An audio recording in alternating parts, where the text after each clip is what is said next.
पिछले वीडियोस में आप लोगों ने पढ़ा था फिनॉल की प्रिपरेशन और उसका इंट्रोडक्शन। अब आज हम लोग पढ़ेंगे फिनॉल की फिजिकल प्रॉपर्टीज, केमिकल प्रॉपर्टीज। तो फिजिकल प्रॉपर्टीज में तो पहला है इसका पॉइंट यही है कि जितने भी फिनॉल्स होते हैं अगर इसको हम ओपन रखा जाए, मतलब इसको ओपन सनलाइट के प्रेजेंस में रखेंगे तो हल्का ये पिंक कलर का होता है। और अगर हम इसको केवल किसी डार्क जगह रखा जाए, जैसे मान लिया लैब में प्रिपेयर किया और प्रिपेयर करने के बाद तुरंत इसको किसी डार्क जगह रख दिया है, तो फिर ये कलरलेस होता है, सॉलिड फॉर्म में होता है। और तीसरा वाटर सॉल्युबल होता है। क्यों?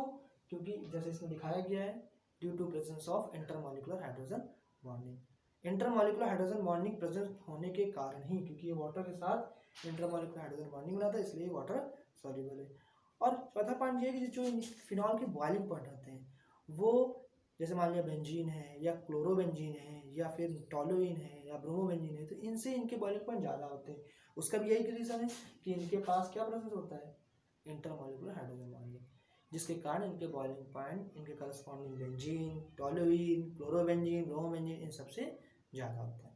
अब हम लोग आते हैं केमिकल प्रॉपर्टीज पे। तो केमिकल प्रॉपर्टीज से पहले रिएक्शन करा रहे सोडियम मेटल से।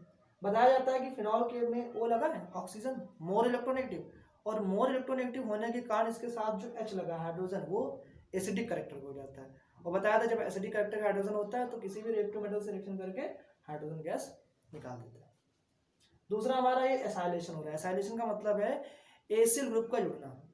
अब वो CH3CO ग्रुप हो या फिर C6H5CO, जैसे CH3CO ग्रुप है तो फिर उसे कहते हैं एसाइलेशन। लेकिन अगर C6H5CO जुड़ रहा है तो उसे हम लोग कहते हैं बेंजोइलेशन। यहाँ पे क्या है, यहाँ पे रिएक्शन है एसाइलेशन वाली। एसिटिल क्लोराइड, जैसे कभी भी एसाइलेशन कराना है ध्यान रखना है, ये हमारे होते हैं एसाइलेशन रीजेंट। जैसे मान लिया एसिटिल क्लोराइड और एसिटिक एनहाइड्राइड, इसकी रिएक्शन किसी से भी कराओगे, जैसे उन जिनके पास OH ग्रुप जनरली होता है, तो एसिटिल क्लोराइड और एसिटिक एनहाइड्राइड दोनों क्या करते हैं, उस OH ग्रुप से रिएक्शन करेंगे और एसिटेट बनाएंगे। जैसे अगर CH3CO CCH5 इसमें फेनल एसिड मिलेगा और इसमें भी फेनल एसिड मिलेगा, मतलब ये दोनों होते हैं एसाइलेशन रिएजेंट। कहाँ रिएक्शन करेंगे, OH पे मोस्टली रिएक्शन करते हैं। अगला हमारा सॉर्ट एंड बाउमैन रिएक्शन। जैसे हम लोग करा रहे थे ऊपर एसाइलेशन, वैसे ये वाली हमारी है बेंजाइलेशन वाली रिएक्शन है। जैसे वहां पे CH3CO ग्रुप जुड़ रहा था तो यहाँ पे जुड़ रहा है C6H5CO ग्रुप। मतलब फिनॉल की रिएक्शन हम लोग करा रहे हैं बेंजोइल क्लोराइड से, इसका नाम है बेंजोइल क्लोराइड। उससे रिएक्शन करा रहे हैं तो बन रहा है हमारा फेनिल बेंजोइट। यहाँ पे हो रहा है बेंजाइलेशन और इस रिएक्शन का नाम है सॉर्ट एंड बाउमैन रिएक्शन। अगली रिएक्शन है एल्काइलेशन। एल्काइलेशन का मतलब है एल्किल ग्रुप का ऐड होना। तो यहाँ पे पहले हमें फिनॉल का कोई भी मेटल डेरिवेटिव चाहिए होगा, मतलब NaOH से रिएक्शन करा, मतलब किसी बेस से रिएक्शन करा दो या फिर सोडियम मेटल से रिएक्शन सीधे करा दो। तो जब इसका सोडियम फिनॉक्साइड मिल जाएगा हमको, उसका हम किसी भी एल्किल हैलाइड से रिएक्शन जब कराएंगे तो उसका एल्किल डेरिवेटिव को मिल जाएगा। मतलब यहाँ पे मेटल हटेगा और जाके कोई एल्किल ग्रुप लग जाएगा। जैसे यहाँ पे हमने CH3I से रिएक्शन कराई तो बन गया हमारा क्या, एक प्रकार के ये ईथर है, इसे हम लोग कहते हैं एनिसॉल, या सिंपल नाम देख कहेंगे तो उसका है मेथॉक्सी फिनॉल। अगला हमारा है फिफ्थ वाला रिएक्शन विद अमोनिया। अमोनिया में क्या है, पहली बात तो ध्यान रखना है कि रिएजेंट आपको ये लेना पड़ेगा, ये एज अ कैटलिस्ट यूज हुआ है। एनहाइड्राइड Cl2 के प्रेजेंस में अगर आप 300 डिग्री सेल्सियस टेम्परेचर लेंगे तो क्या करेगा, अमोनिया यहाँ अटैक करेगा और OH ग्रुप को रिप्लेस कर देगा और NH2 यहाँ पर जुड़ जाएगा। ये बना है, इसका नाम हमारा है एनिलीन। ठीक, अगला यहाँ पे है रिएक्शन विद PCl5। PCl5 की वही पुरानी वर्किंग जो अभी अल्कोहल में पढ़ाते समय स्टार्टिंग बताई गई थी कि OH ग्रुप पे अटैक करने के लिए PCl5 अच्छा रिएजेंट है। इसके साथ में SOCl2 बताया था, यहाँ पे हम लोग PCl5 की रिएक्शन पढ़ेंगे। PCl5 क्या करता है, OH ग्रुप को हटा देता है, उसकी जगह पे Cl ग्रुप लगा देता है, वही POCl3 और HCl निकलेगा। लेकिन यहाँ पे एक प्रॉब्लम ये आ जाती है कि जो POCl3 निकलता है वो रिएक्टिव होता है और फिनॉल भी एसिडिक कैरेक्टर इसका अच्छा खासा होता है, इसलिए फिनॉल भी POCl3 से रिएक्शन कर लेता है। मतलब इसका नाम है फॉस्फोरिल क्लोराइड। तो इससे रिएक्शन फिनॉल तुरंत कर लेगा और बनाएगा हमारा ट्राइफेनिल फॉस्फेट। ओके,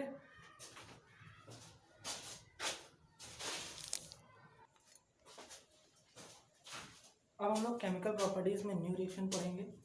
सेवंथ रिएक्शन हमारी है reaction with zinc dust. Zinc powder से रिएक्शन कराएंगे।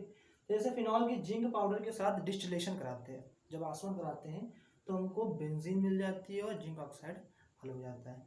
मतलब फिनॉल से ऑक्सीजन निकालने का ये हमारा सिंपल मेथड है और बेंजीन बनाने का भी सिंपल मेथड है।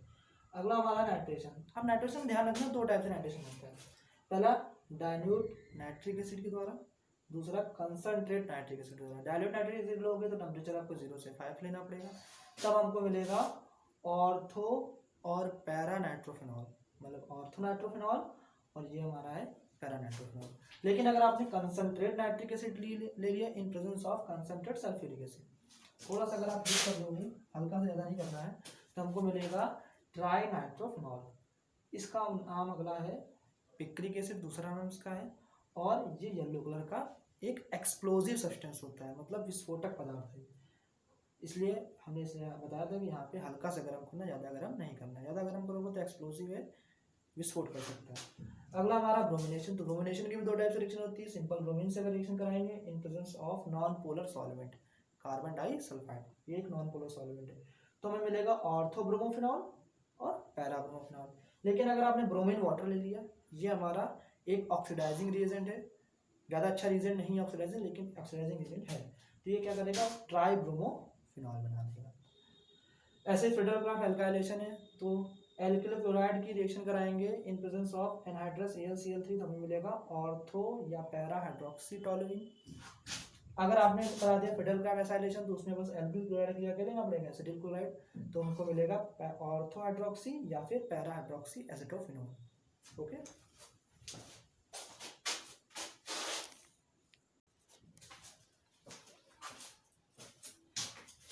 फिनॉल में हमारे केमिकल प्रॉपर्टीज में नेक्स्ट रिएक्शन हमारी है सल्फोनेशन।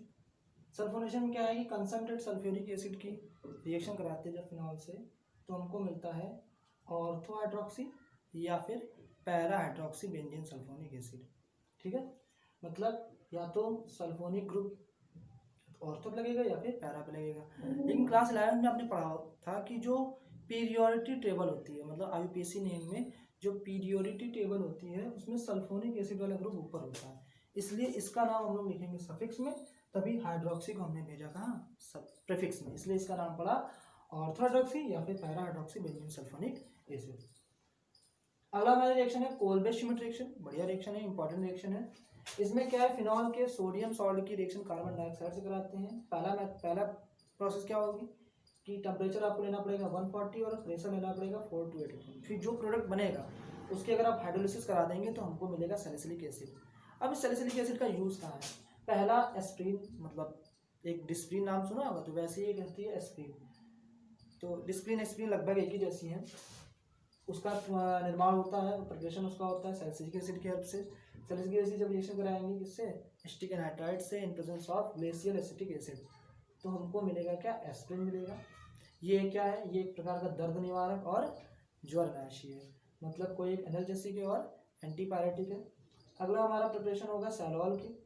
तो सैलॉल में क्या होता है कि सैलिसिलिक एसिड की जब रिएक्शन कराते हैं बेंजोइक एसिड से इन प्रेजेंस ऑफ POCl3, तो हमको मिलता है क्या, सैलॉल मिलता है। ये भी एक प्रकार का, जैसे वो है दर्द निवारक वैसे ये भी क्या है, दर्द निवारक है, और इसको भी हम लोग बुखार में या फिर किसी कोई पेन किलर के रूप में इसको दिया जाता है। थर्ड हमारा रिएक्शन है फॉर्मेशन ऑफ मेथिल सैलिसिलेट। तो जैसे मान लें सैलिसिलिक एसिड की रिएक्शन कराते हैं मेथिल अल्कोहल से in presence of concentrate sulphuric acid, तो हमको मिलता है मेथिल सैलिसिलेट। और इस मेथिल सैलिसिलेट की जो स्मेल होती है वो एक प्रकार का आयोडेक्स, अगर आपने आयोडेक्स का यूज़ किया होगा तो जो आयोडेक्स की स्मेल होती है वही स्मेल होती है मेथिल सैलिसिलेट की। ठीक है, जैसे आयोडेक्स की स्मेल होती है वैसे मेथिल सैलिसिलेट, इसका दूसरा नाम है ऑयल ऑफ विंटर ग्रीन, मतलब जनरली ये ऑयल ऑफ विंटर ग्रीन के नाम से ही प्रिपरेशन के लिए आता है। नेक्स्ट हमारी है कपलिंग रिएक्शन। ये बहुत ही इंपॉर्टेंट रिएक्शन है।